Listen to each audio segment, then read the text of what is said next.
Hello viewers, আসসালামু আলাইকুম। বিটি রমণী রান্নাঘরে আপনাদের সবাইকে আবারও আমন্ত্রণ। আজ আমি আপনাদের জন্য নিয়ে এসেছি নতুন এবং সুস্বাদু একটি মজার রেসিপি, আর সেটি হচ্ছে মাংসের পিঠা। তাহলে চলুন দর্শক, দেখে নিই আমার মাংসের পিঠা তৈরি করার জন্য কি কি উপকরণ লাগছে। আমি এখানে বিফ কিমা নিয়েছি 1 কাপ। আপনারা চাইলে চিকেন কিমাও ব্যবহার করতে পারেন। ময়দা নিয়েছি 1 কাপ। তেল নিয়েছি 3 টেবিল চামচ। আমি এখানে জিরার গুঁড়া নিয়েছি 1 টেবিল চামচ। বেকিং পাউডার নিয়েছি 1/2 টেবিল চামচ। লবণ স্বাদ মতো। গরম মশলা নিয়েছি 1 টেবিল চামচ। কাঁচামরিচ কুচি নিয়েছি 2 থেকে 3টি। পেঁয়াজ কুচি নিয়েছি 3 টেবিল চামচ। টমেটো কুচি নিয়েছি 2 টেবিল চামচ। আদা রসুন পেস্ট নিয়েছি 2 টেবিল চামচ। আপনারা চাইলে রসুন কুচিও ব্যবহার করতে পারেন। ধনিয়া পাতা কুচি নিয়েছি 2 টেবিল চামচ। দর্শক, এবারে আমি পরবর্তী পর্যায়ে চলে যাচ্ছি।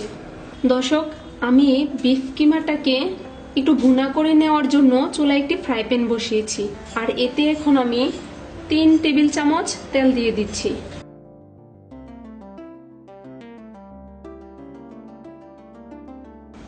দিয়ে দিচ্ছি পেঁয়াজ কুচি,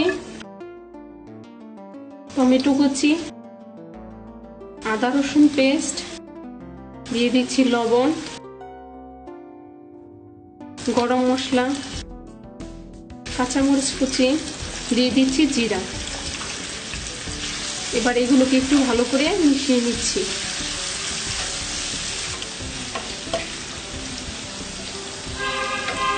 এবার দিয়ে দিচ্ছি বিফ কিমাটা।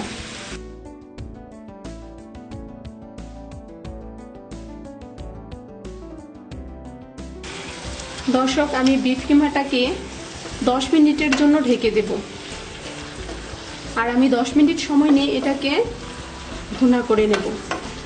এবার আমি বিফ কিমাটাকে ঢেকে দিচ্ছি।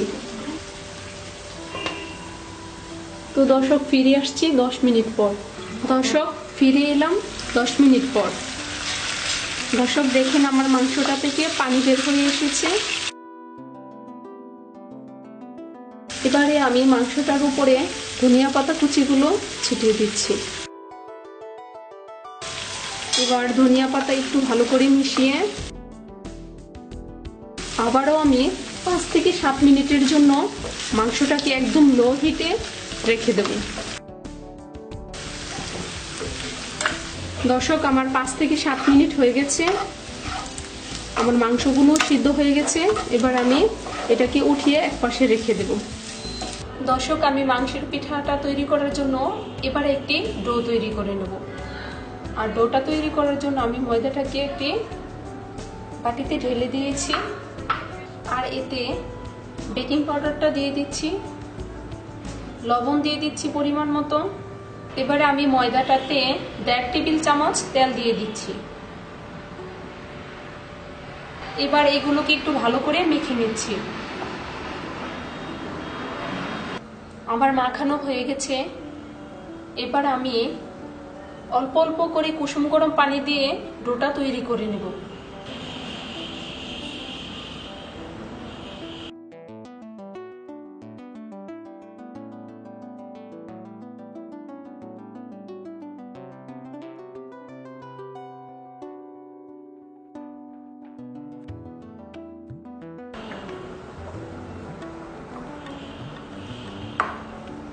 দর্শক, আমি আমার ডোটা তৈরি করে নিয়েছি। ঠিক পরোটার ডোয়ের মতো করে আমি আমার ডোটাকে তৈরি করে নিয়েছি। এবার আমি এটাকে একটি ঢাকনা দিয়ে 10 মিনিটের জন্য ঢেকে দিচ্ছি। ফিরে আসছি 10 মিনিট পর। দর্শক, ফিরে এলাম 10 মিনিট পর। এখন আমি ডোয়ের ওপর থেকে ঢাকনা উঠিয়ে নিয়েছি। এবার আমি ডো থেকে অল্প অল্প করে ডো নিয়ে একটি রুটি তৈরি করব। দর্শক, এবার আমি অল্প ডো দিয়ে লম্বা করে রুটি বেলে নেব। ঠিক এভাবে লম্বা করে বেলতে হবে। দর্শক, আমার রুটি বেলা হয়ে গেছে, আর রুটিটাকে অবশ্যই পাতলা করে বেলতে হবে। এবারে আমি রুটিটার এক পাশ দিয়ে এভাবে কেটে নিচ্ছি। আর দর্শক, পিঠা বানানোর ক্ষেত্রে আপনারা ভিডিও দেখে বুঝে নিতে হবে, এটা বলে বোঝানো যাবে না।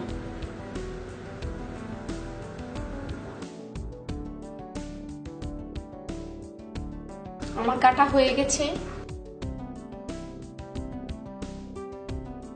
এবার আমি মাংসটুকু দিয়ে দিচ্ছি।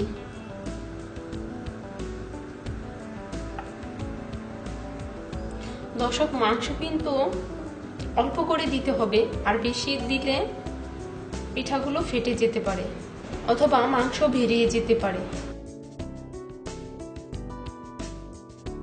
এবার আমি ঠিক উল্টো পাশ থেকে এভাবে টেনে এনে লাগিয়ে নিচ্ছি।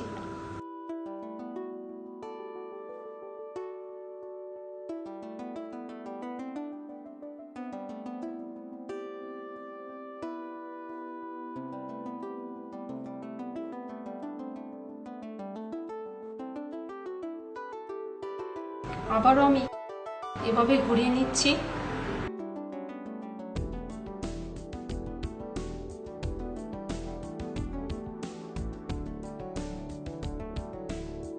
এবার আমি অবশেষের মাথাটাতে একটু পানি লাগিয়ে দিচ্ছি। এবারে আমি রুটিটার শেষ প্রান্তে একটু পানি লাগিয়ে নিচ্ছি, যাতে করে আঠাটা ছুটে না যায়। আর আমারটা ছুটবে না, কারণ আমি দেখেছেন পানি লাগিয়ে নিয়েছি।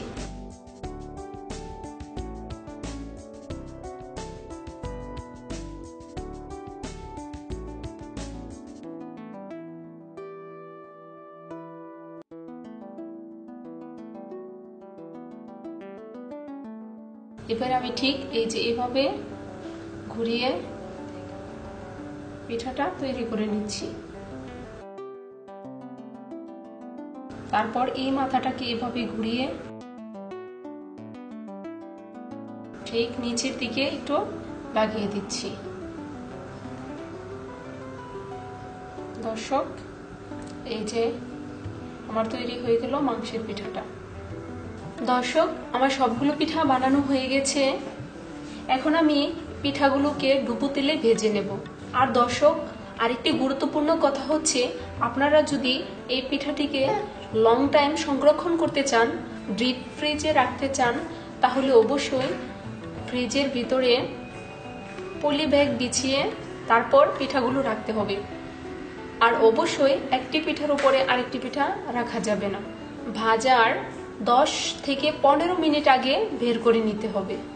দর্শক, আমার মাংসের পিঠাগুলো ভাজার জন্য আমি চুলাইতে ফ্রাই প্যান বসিয়েছি, আর এতে পরিমাণ মতো তেল ঢেলে দিয়েছি। দর্শক, আমার তেলটা গরম হয়ে গেছে। এখন আমি এক এক করে পিঠাগুলো দিয়ে দিচ্ছি।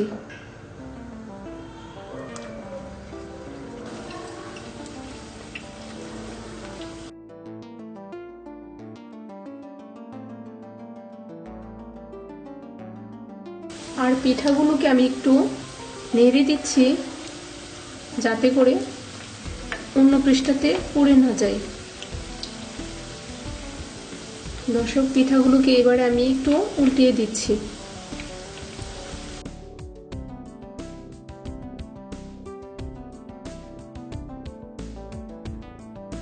আর চুলার আঁচটাকে অবশ্যই মিডিয়াম লো আঁচে রেখে ভাজতে হবে, তা না হলে পিঠার উপরের পৃষ্ঠা পুড়ে যাবে আর ভিতরের অংশ কাঁচা রয়ে যাবে।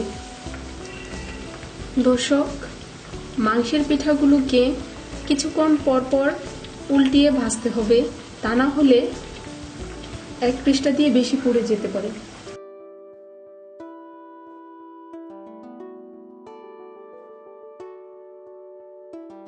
দর্শক, কিছুক্ষণ পর পর পিঠাগুলোকে উল্টিয়ে দিতে হবে, তা না হলে কিন্তু এক পৃষ্ঠা বেশি ভাজা হবে, আরেক পৃষ্ঠা কম ভাজা হবে। আর দর্শক, আমার কাঙ্ক্ষিত কালার চলে আসলে আমি পিঠাগুলোকে উঠিয়ে নেব। দর্শক, আমার পিঠাগুলোর কাঙ্ক্ষিত কালার এসে গেছে। এখন আমি পিঠাগুলোকে উঠিয়ে। দর্শক, তৈরি হয়ে গেল আমার মাংসের পিঠা। আশা করি অবশ্যই আপনাদের কাছে আমার ভিডিওটা ভালো লেগেছে। আর যদি ভালো লেগে থাকে তাহলে অবশ্যই আমার চ্যানেলটিকে সাবস্ক্রাইব করবেন এবং পরবর্তীতে আরো সহজ সহজ রেসিপি নিয়ে আপনাদের সামনে হাজির হব। সে পর্যন্ত সবাই ভালো থাকবেন, সুস্থ থাকবেন। আল্লাহ হাফিজ।